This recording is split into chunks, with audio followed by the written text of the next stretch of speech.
श्री कृष्ण के मित्र सुदामा एक राक्षस थे। भगवान शिव ने किया था उनका वध।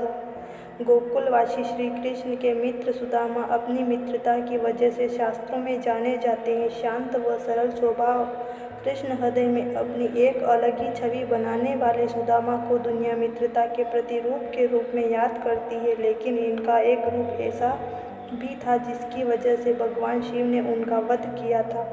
इस तथ्य पर विश्वास करना कठिन तो है, परंतु यदि हम इतिहास के पन्ने पलटे तो यह सच उभरकर सामने आता है। तो ऐसा क्या किया था सुदामा ने जिस कारण भगवान शिव को विवश होकर उनका वध तक करना पड़ा। सुदामा का पुनर्जन्म राक्षस शंखचूर्ण के रूप में। स्वर्ग के विशेष भाग गोलोक में सुदामा और विराजा निवास करते थे। विराजा को कृष्ण से प्रेम था, किंतु सुदामा स्वयं विराजा को प्रेम करने लगे। एक बार जब विराजा और कृष्ण प्रेम में लीन थे, तब स्वयं राधा जी वहां प्रकट हो गई और उन्होंने विराजा को गोलोक से पृथ्वीलोक पर निवास करने का श्राप दिया।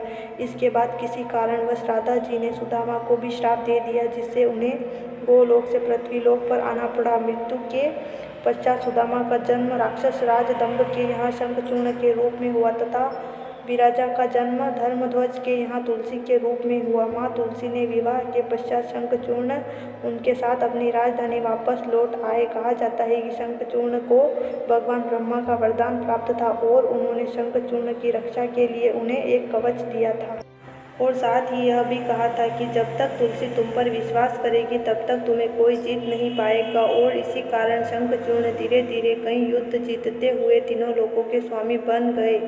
शंखचूर्ण के क्रूर अत्याचार से परेशान होकर देवताओं ने भगवान ब्रह्मा से सुझाव की प्रार्थना की। ब्रह्मा जी द्वारा भगवान विष्णु से सलाह लेने की बात कहे जाने पर देवतागण विष्णु के पास गए। विष्णु ने उन्हें शिव जी से सलाह लेने को कहा। देवताओं की परेशानी को समझते हुए भगवान शिव ने उन्हें शंखचूर्ण को मारकर उसके बुरे कर्मों से मुक्ति दिलाने का वचन दिया। लेकिन इससे पहले भगवान शिव ने शंखचूर्ण को शांतिपूर्वक देवताओं को उनका राज्य वापस सौंपने का प्रस्ताव रखा, परंतु हिंसावादी शंखचूर्ण ने शिव को ही युद्ध लड़ने के लिए उत्तेजित किया। शंखचूर्ण यानी कि सुदामा के पुनर्जन्म के रूप में युद्ध के प्रस्ताव के पश्चात भगवान शिव ने अपने पुत्रों कार्तिकेय व गणेश को युद्ध के मैदान में उतारा। इसके बाद भद्रकाली भी विशाल सेना के साथ युद्ध के मैदान में उतरी। शंखचूर्ण पर भगवान ब्रह्मा के वरदान के कारण उन्हें मारना काफी कठिन था, तो अंत में भगवान विष्णु युद्ध के दौरान शंखचूर्ण के सामने प्रकट हुए और उनसे उनका कवच मांगा, जो उन्हें ब्रह्मा जी ने दिया था। शंखचूर्ण ने तुरंत ही